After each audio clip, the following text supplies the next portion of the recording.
예, 오늘 우리가 받은 말씀은요, 원래 말씀은 요한복음 3장 1절부터 16절까지 말씀인데, 제가 오늘 16절 말씀을 읽었는데, 저희가 받은 말씀은 예수님을 찾아온 니고데모에 대한 이야기입니다. 니고데모가 밤에 예수님을 찾아왔습니다. 요한은요, 니고데모에 대해서 소개를 3장 1절에서 이렇게 이야기합니다. 첫 번째로 이야기하는 것은요, 바리새인이라고 이야기하고 있다는 겁니다. 당시의 바리새인은 어떠한 사람일까요? 당시의 사람들은 바리새인을 어떻게 생각하고 있을까요? 바리새인은요, 당시 유대인들에게 매우 존경받는 사람이었습니다. 율법을 그대로 지키려고 노력했던 사람들입니다. 물론 예수님 당시에는 조금 문제가 있어가지고 예수님께 책망을 받지만 보통 바리새인이라고 하면은 당시 유대인들에게 존경받는 사람이었습니다. 바리새인이 왜 존경받는 사람인지에 대해서 제가 좀 설명해 보려고 합니다. 구약에서요, 하나님께서 이스라엘의 초대 왕으로 누구를 세웠냐면 사울을 초대 왕으로 세웠습니다. 사울 왕이 처음에는 정치를 너무 잘했습니다. 하나님 뜻대로 정치를 했지만 나중에 어떻게 되었습니까? 스스로 좀 교만해지기 시작했고, 그래서 결국에는 하나님이 아니라 스스로가 왕이 되었던 사람이 사울 왕이었습니다. 그래서 하나님께서는 사울 왕을 폐하시고 누구를 왕으로 세웠습니까? 다윗을 왕으로 세웠습니다. 다윗도 때로 넘어지기도 했지만 그러나 하나님 은혜로 잘 다스릴 수 있었습니다. 다윗의 다음에는 누가 왕이 됐는지 아시죠? 솔로몬이 왕이 되었습니다. 솔로몬도요, 처음엔 잘했지만 나중에 갈수록 점점점 타락하는 길을 가게 되었어요. 그래서 그 다음 왕 된 사람이 르호보암이었습니다. 르호보암이요, 왕이 되고는 나라가 갈라졌습니다. 북쪽 이스라엘과 남쪽 유다로 갈라졌어요. 분열 왕국 중에 북이스라엘은요, 처음부터 하나님 앞에 범죄한 나라가 되었습니다. 여로보암 왕이 보니까 자꾸만 사람들이 남유다로 가는 거예요. 예루살렘에 가서 성전에서 예배를 드리니까 그거 못하게 하려고 금송아지를 만들어서 남유다 갈 필요 없다, 성전 갈 필요 없다, 여기서 예배 드려라고 하면서 우상 숭배하게 했던 것이죠. 끝에 어떻게 되었습니까? BC 722년에 아수르에 의해서 멸망하게 되었고요. 아수르의 정책은요, 이 민족과 이 민족을 섞습니다. 혼합 정책을 쓰는 거죠. 어떻게 합니까? 민족성을 없애는 거예요. 그래서 또 다른 민족을 만들려고 했던 것입니다. 그래서 생긴 민족이 사마리아인이었어요. 유다 사람들이요, 사마리아인들을 그렇게 싫어했던 이유가 우리는 혈통을 지켰는데 쟤들은 혈통을 지키지 않았다는 것 때문에 개라고 여기고 인간 대접하지 않았던 이유가 여기 있던 것이죠. 하지만 남유다는요, 잘 다스릴 왕도 있었고 그렇게 하다가 마지막에는요, 바벨론을 의지할까 애굽을 의지할까 하다가 어떻게 됩니까? 하나님 의지하지 않고 갈등하다가 결국에는 586년에 바벨론에 의해서 멸망당합니다. 바벨론에 의해서 멸망당한 유다는요, 바벨론으로 잡혀갑니다. 바벨론의 정복 정책은요, 아수르는 혼혈 정책이지만 바벨론은 어떤 정책을 펴는지 아십니까? 유능한 사람을 데리고 와서 바벨론의 말을 가르치고 바벨론의 역사를 가르치고 바벨론의 문화를 가르쳐서 바벨론 식사를 만들어서 바벨론 정부에 등용해서, 그래서 이제 바벨론 사람이 돼서 이제 그렇게 하도록 하는 정책을 펼쳤는데요. 많은 유대 사람들이 바벨론을 붙잡혀 왔어요. 붙잡혀 와서 보니까 왜 우리가 망했을까 고민하기 시작하는 거예요. 왜 망했지? 왜 망했지? 왜 하나님이 우리를 지켜주지 못했지? 그런 생각들을 하면서 내린 결론이 무엇인지 아십니까? 하나님이 지켜주지 못하신 것이 아니라 우리가 하나님 말씀을 떠났구나. 우리가 하나님 말씀 떠났기 때문에 우리가 하나님 앞에서 멸망당했구나를 깨닫게 됩니다. 그래서요, 어떻게 하냐면요, 예배를 드려야 되는데 예배를 드릴 수 없습니다. 왜요? 성전이 무너졌고요. 성전으로 가려면 너무 먼 거예요. 그래서 만든 것이 회당을 만듭니다. 그곳에서 무엇을 하냐면요, 회당에서 하나님 말씀을 낭독합니다. 하나님 말씀을 가르치기 시작합니다. 왜요? 다시는 우리가 말씀을 놓치지 않기 위해서 하나님 말씀을 붙들려고 노력합니다. 그렇게 하다가 생긴 분파가 바리새파였습니다. 바리새인들은요, 하나님 말씀을 철저하게 지키려고 애썼던 매우 순수한 사람들이었습니다. 물론 예수님 때에는요, 이거 시간이 지나면서 율법을 지키려고만 하니까 율법의 정신은 사라져버리고 형식만 남게 되어서 예수님께서 그들을 책망하시기도 하지만 보통 바리새인이라고 하면 와, 이 사람들은 정말 대단한 사람이다 라고 여겨졌던 것이에요. 바리새인들은요, 당시에 매우 존경받는 사람입니다. 니고데모는 어떤 사람이라고요? 바리새인이라고 말하고 있습니다. 매우 존경받는 바리새인인 것을 우리가 생각하셔야 하는 것이죠. 또 한 가지는요, 1절에서 말하고 있는 것은요, 유대인의 지도자라고 말씀합니다. 헬라어로요, 아르콘이란 단어가 기록되어 있습니다. 이 아르콘은요, 사내들인 공회의 회원을 가리킬 때 아르콘이라는 단어를 쓴다는 것이죠. 사내들인 공회는요, 유대의 최고 종교 회의 기관입니다. 유대인들은요, 이스라엘 사람들은요, 당시 로마의 압제 가운데 있었기 때문에 정치 기구는 없습니다. 총독이 다스렸습니다. 근데 있을 수 있는 것은 뭐냐면 종교 회의 기관이 있을 수 있는 것이죠. 그래서 그들이 종교 회의 기구를 만들었는데 71명의 회원이 있습니다. 그리고 그 구성원들은요, 그 사람들은요, 율법 학자들, 율법을 정말 잘하는 사람들 또는 원로들이었다는 것이에요. 나이가 많고 존경받는 사람이었다는 거예요. 니고데모는 사내들이 공회에 속해 있던 영향력 있던, 지금으로 말하면요, 국회의원 같은 매우 영향력 있는 사람이었다는 것을 알 수 있습니다. 또 니고데모는요, 나이가 많은 사람입니다. 왜요? 유대인들에게 있어서 나이와 경험은 무시할 수 없거든요. 사내들인 공회의 회원이 되려면 나이가 많은 사람이어야 한다는 겁니다. 오늘 본문 나오지 않지만 마지막으로 알 수 있는 것은요, 니고데모는 부자였습니다. 예수님의 장례를 위해서, 장례식 때에 장례를 위해서 몰약과 침량 섞은 것을 100리트라쯤 가지고 왔다라고 말합니다. 니고데모가 그것을 가지고 와서 예수님의 장례를 치르게 되는데요. 몰약은요, 방부제 역할을 하는 매우 값비싼 향료였습니다. 침량은요, 왕의 장례 때만 사용되는 매우 귀중한 물건이었어요. 그것을 100리트를 가지고 온 거예요. 1리트라가 얼마냐면요, 340g입니다. 그러면 100리트라는 몇 킬로그램입니까?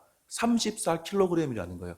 엄청난 양의 물품을 가지고 와서 예수님의 장례를 치렀던 사람이 니고데모라는 것이에요. 그 정도 가지고 올 수 있으려면은 니고데모는 엄청난 부자였다는 겁니다. 니고데모는 어떤 사람입니까? 존경받는 바리새인이었습니다. 영향력 있는 사내들인 공회원이었습니다. 나이가 많았습니다. 그리고 부자였습니다. 딱 보면요, 니고데모는 어떤 사람입니까? 부족함 없는 사람이에요. 다른 사람들이, 좀 젊은 사람들이 니고데모에게 와서 선생님, 이런 문제가 우리한테 있는데 어떻게 하면 좋습니까? 그러면 니고데모가 이 문제는 이렇게 하는 것이 좋겠어라고 상담해주고 어떤 것을 결정해줄 수 있는 정말 부족함 없는 사람이 바로 니고데모였다는 것입니다. 그런데 그런 부족함 없는 니고데모가 왜 예수님을 찾아왔겠습니까? 예수님은 어떤 사람입니까? 인간적으로 볼 때요, 목수의 아들입니다. 그리고 30대 초반의 아주 어린 사람입니다. 왜 니고데모는 그렇게 어리고 부족해 보이는 예수님을 찾아왔을까요? 왜냐하면 니고데모 속에는 간절한 마음이 있었다는 거예요. 부족함 없는 니고데모였지만 그 속에는 영적 갈급함이 있었다는 것입니다. 마음속에 간절함이 있었다는 것입니다. 그런 니고데모가 예수님에 대한 소문을 듣습니다. 어떤 소문요? 예수님께서 행하신 기적과 표적을 듣게 되는 것이에요. 그러니까 어떤 생각을 하냐면 예수님을 찾아가면은 내 속에 있는 간절함을 해결해 주실 수 있는 분이다. 해결받을 수 있다는 마음을 가지고 예수님을 찾아왔던 것입니다. 자존심 내려놓고 그 어떤 다 내려놓고요, 정말 영적인 갈급함 때문에 예수님을 찾아왔던 것입니다. 진리의 말씀을 듣기 위해서 예수님을 찾아온 것입니다.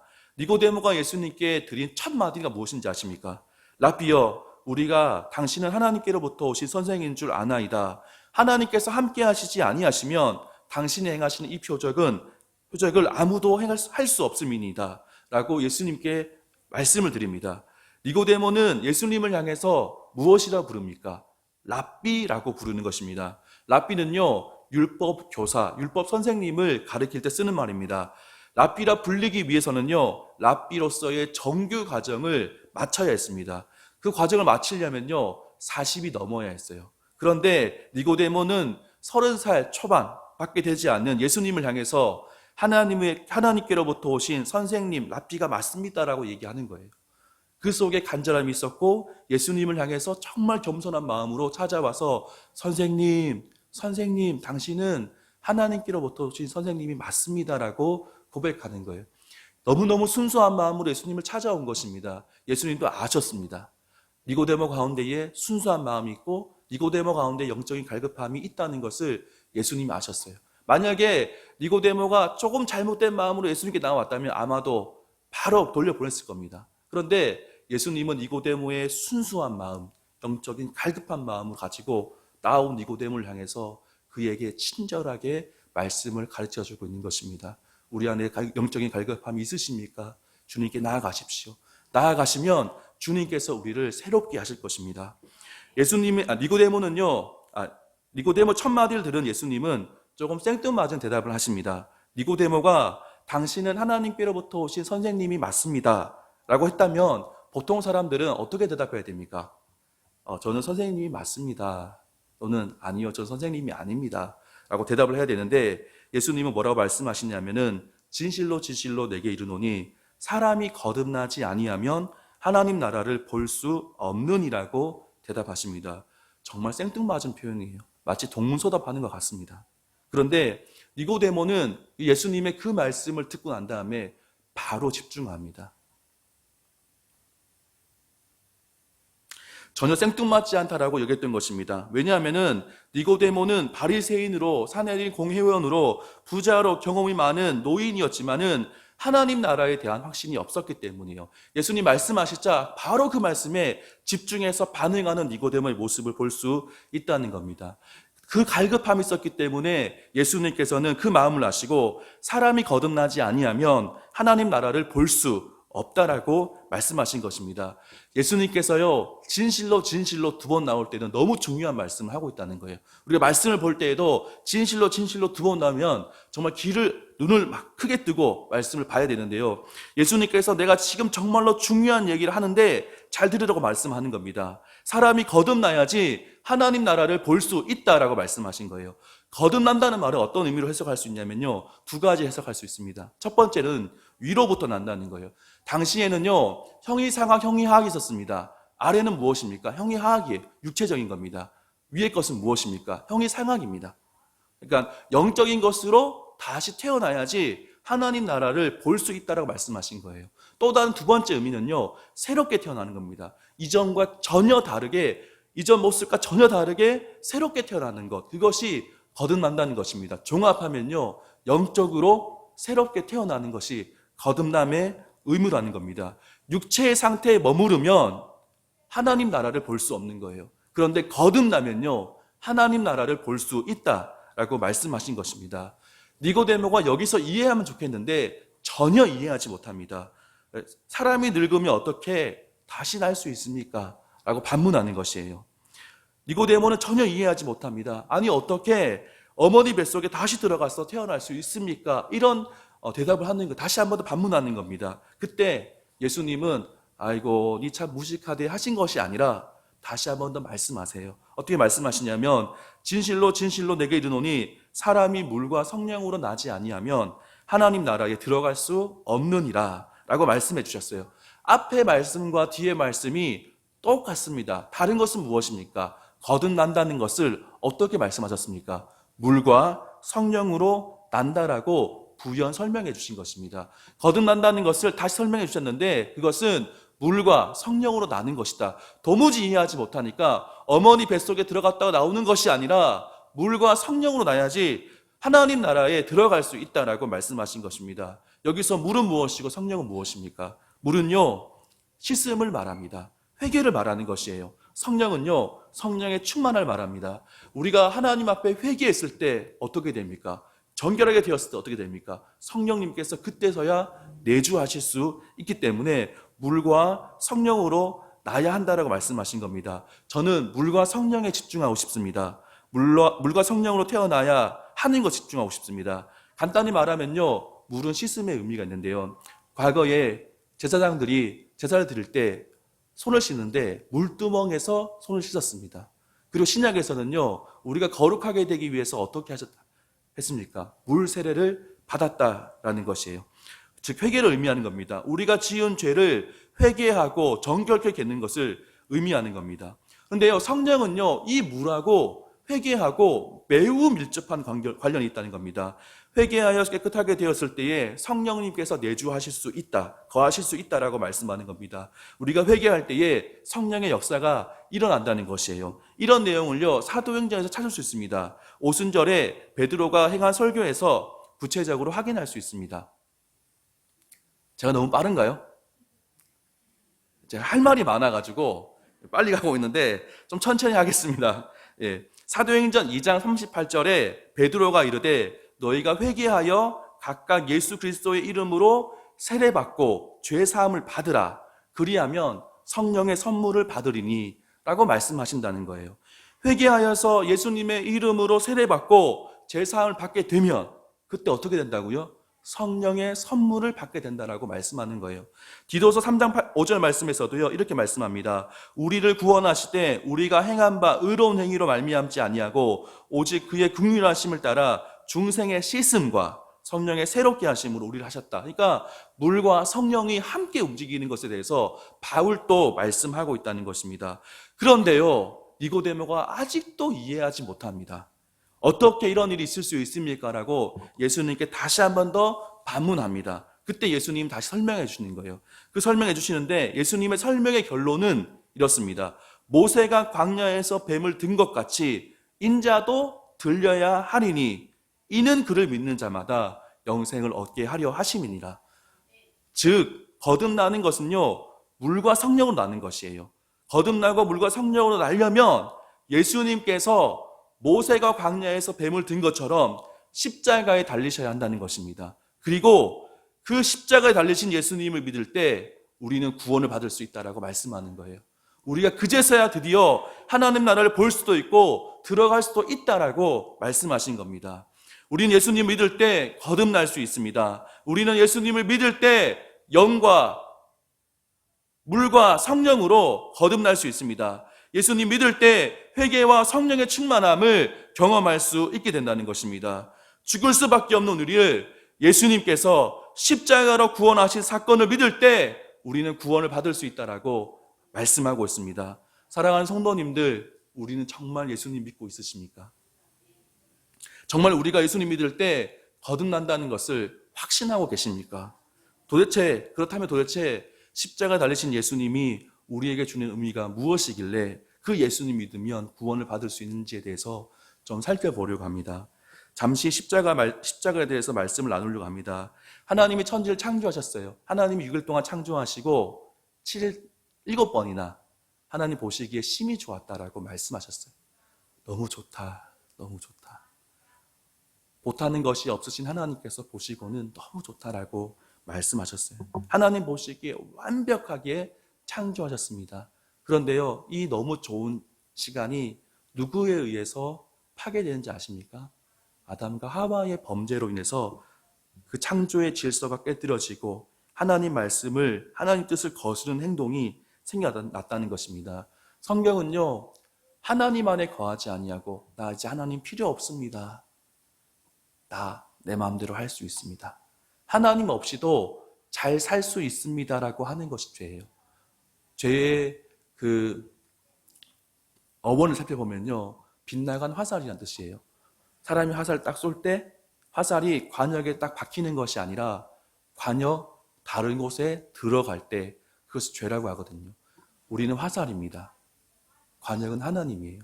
우리가 하나님께로 향해야 되는데 우리가 하나님을 벗어나는 것이 죄라는 것입니다.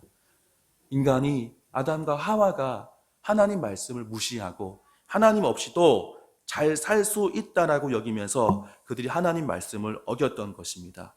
그래서 죄가 세상 가운데 들어온 것이죠. 하나님 없이도 잘 살 수 있다라고 한 생각이 들어오게 된 것입니다. 그래서 아담과 하와, 우리 인류에게 주어진 것은 무엇입니까? 영원한 죽음밖에 없는 거예요. 하나님을 벗어난, 하나님 그것을 보시고 너무 안타까워하셨어요. 너무 슬퍼하셨습니다. 그래서 죄의 문제를 해결할 수 있도록 만들어 주신 것이 있는데 그것이 제사라는 것이에요. 제사. 하나님께서는 죄를 지은 인간이 그 죄에서 벗어날 수 있도록 하기 위해서 만든 것이 제사라는 것입니다. 지금이 구약 시대라고 생각해 봅시다. 제가 오늘 아침에 죄를 지었어요. 그러면 어떻게 됩니까? 나 죄 지어도 괜찮아 하면서 있으면 됩니까? 안 됩니까? 안 되는 거예요. 어떻게 되냐면요. 우리 집에서 기른 양이나 소를 골라야 됩니다. 전 제주 사는데요. 교회 집사님들, 성도님들 중에 귤농사 짓는 분들이 되게 많으세요. 그런데 이런 얘기 듣습니다. 귤농사를 이제 짓고는 이거를 물건을 요즘에는 뭐 이렇게 좀 인터넷 쇼핑으로 팔 수 있거든요. 그래서 물건을 올려놓고 팔았는데 댓글 달리는 거예요. 귤이 너무 맛이 없어요. 어떻게 이런 귤을 팔 수 있습니까? 라고 하면 정말 슬퍼하세요. 이렇게 맛있는 귤을 왜 이렇게 맛없다고 하는지 모르겠다고 하면서 슬퍼하거든요. 자식처럼 여깁니다. 그리고 귤을 팔았는데 댓글에 와, 귤 너무 맛있어요. 또 구입했어요. 이런 얘기 들리면요. 너무 좋아하세요. 마치 자식처럼. 집에 강아지를 키우는 사람들 보면요. 짐승이 아닙니다. 아들입니다. 아들. 아들처럼, 자식처럼 키우는 사람들을 보게 됩니다. 당시에도요, 복축업을 하는데 집에서 기른 양이나 소는요, 자식처럼 느껴집니다. 자식처럼 느껴지는 양이나 소 중에서 흠없는 양이나 소를 골라야 돼요. 죄를 씻기 위해서는 흠이 있으면 절대 안 됩니다. 그래서 흠이 없는 양을 고릅니다. 고르고는요, 어디로 가야 됩니까? 성전으로 가야 되는 거죠. 성전이 어디에 있습니까? 예루살렘에 있습니다. 그러면 예루살렘으로 가기 위해서 좀 가까우면 다행인데 좀 멀잖아요. 그러면은 소를 데리고 가다가, 양을 데리고 가다가 양이 넘어졌어요. 흠이 생겼습니다. 제사를 드릴 수 있습니까? 없습니까? 못 드리는 거예요. 다시 집에 가서요, 또 다른 양을 골라서 데리고 와야 되는 거예요. 여차여차 고생해서 왔습니다. 오면요, 제사장들에게 저 양 가져왔으니 제사 드리세요 하고 드리면 됩니까? 안 됩니까? 안 되는 거예요. 제사는요, 죄를 지은 사람이 직접 제사를 드리는 겁니다. 그 양에게 안수해서요, 죄를 고백합니다. 하나님, 제가 이런 죄를 지었습니다. 고백하고 죄를 전가해야 돼요. 그러면은 죄가 양에게로 전가되는 겁니다. 그 다음에 양을 죽여야 되는데요. 양을 묶어놓고 눕혀놓고는 양을 죽입니다. 누가 죽이냐고요? 제사장이 아니라 죄를 지은 제가 죽여야 되는 거예요. 그러면은 목을 보통을 이렇게 따고 혈관을 끊거든요. 그럼 피가 줄줄 나와요. 근데 양은요, 눈을 껌뻑하고 있어요. 제가 실제로 양 잡는 것을 본 적이 있는데 눈을 껌뻑하고 있습니다. 그리고 피가 다 빠지면 양이 생명을 잃습니다. 이 피를 가지고요, 제사장이 뿌립니다. 제단에. 그리고 뿔 가운데 발라요. 그리고 나면 어떻게 하는지 아십니까? 제사를 드리는 사람이 가죽을 벗깁니다. 발목부터 시작해서 가죽을 벗겨요. 전체를 벗겨내고 난 다음에 내장을 제거해요. 그러고 난 다음에 어떻게 하는지 아십니까? 각을 뜹니다. 각은요, 마디를 다 끊는 거예요. 마디가 있으면 잘 타지 않기 때문에 각을 다 뜹니다. 각을 뜨고 난 다음에 어떻게 하냐면 그제서야 제단 위에 올려놓습니다. 그리고 태워요. 태우고 나면은 이런 말씀이 있습니다. 이는 화제라 여호와께 향기로운 제사니라. 이렇게 잔인한 제사가 하나님께는 향기로운 냄새다라고 말씀하고 있는데요. 그 의미가 무엇일까요? 우리의 죄가, 내 죄가 전가되었기 때문에 단순히 양이 죽는 것이 아니라 내 죄가 죽는 것이에요. 죄가 죽는 것이고, 죄의 가죽을 벗기고, 죄의 각을 뜨고, 죄가 태워지는 것, 그것 때문에 하나님은 향기로운 냄새다고 말씀하시는 겁니다. 내가 죽어야 되는데 내가 죽지 않고 죄가 죽는 것, 내가 아니라 양이 죽는 것, 그것 때문에 하나님께서는 기뻐하시는 제사라고 말씀하는 것입니다. 하나님은요, 공의 하나님이십니다. 누가 죄를 지었습니다. 그냥 하나님 기분 좋게 너 이제 죄 없어 라고 하신 분이 아니에요. 죄를 해결해야 됩니다. 그 죄를 해결하기 위해서 만드신 것이 제사라는 것이에요. 하나님께서는 우리의 죄를 해결해 주셨습니다. 근데 하나님께서는요, 2000년 전에 예수님을 이 땅 가운데 보내주셨어요. 인간이 죄를 짓고 난 다음에 하나님께서 말씀하신 것이 있어요. 뱀에게 말씀하신 것이 있는데, 내가 너로 여자와 원수가 되게 하고 내 후손도 여자의 후손과 원수가 되게 하려니 여자의 후손은 내 머리를 상하게 할 것이요 너는 그의 발꿈치를 상하게 할 것이니라 하시고. 아멘. 여자의 후손 누구입니까? 예수님입니다. 여자의 후손은 예수님이세요. 예수님께서 죄의 모든 결박을 풀으시고 사단의 머리를 상하게 함으로써 죄의 모든 결박을 끊으시겠다라고 약속하시고 실제로 2000년 전에 예수님께서 이 땅 가운데 오셨습니다. 그리고 십자가에서 우리의 모든 죄를 지시고 대신 죽으신 것입니다. 구약의 제사는요, 양의 머리에 손을 얹고 죄를 전가했습니다. 그리고 양을 죽였습니다. 죄를 전가했기 때문에 단순히 양이 죽는 것이 아니라 죄가 죽는 것이죠. 하지만 지금은요, 우리를 위해서 대신 죽으신 예수님의 십자가를 믿으면 우리의 모든 죄가 전가된다라고 말씀합니다. 하나님을 떠난 나의 모든 죄와 죄의 열매들을 예수님의 십자가에 내려놓고 회개하고 기도하고 십자가 위에서 죽으신 예수님을 믿으면 우리의 모든 죄를 깨끗하게 하시겠다라고 말씀하신 겁니다. 그 내용이 요한복음 3장 16절 말씀입니다. 우리 함께 큰 소리로 함께 봉독했으면 좋겠습니다. 시작.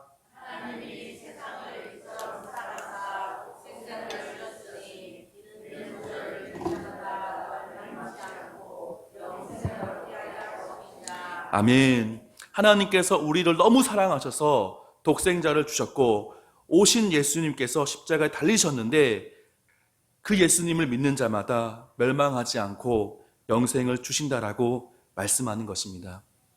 내가 십자가에서 죽어야 하는 죄인인데 십자가에서 내가 죽어야 되는데 예수님께서 십자가에서 죽으셨음을 인정하는 것이 예수님을 믿는 것입니다.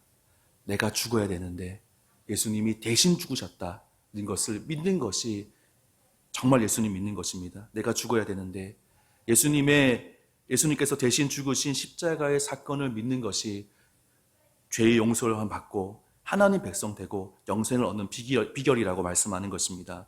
예수님의 십자가에서 나의 모든 죄를 내려놓으면 우리의 모든 죄가 사해집니다. 우리가 정결하게 됩니다. 물과 성령으로 우리가 태어나야지 하나님 나라에 들어갈 수 있는데 하나님 나라를 볼 수 있는데 그 첫 걸음이 예수님을 믿는 것이다. 그것이 회개고 성령의 역사입니다라고 우리에게 말씀하는 겁니다.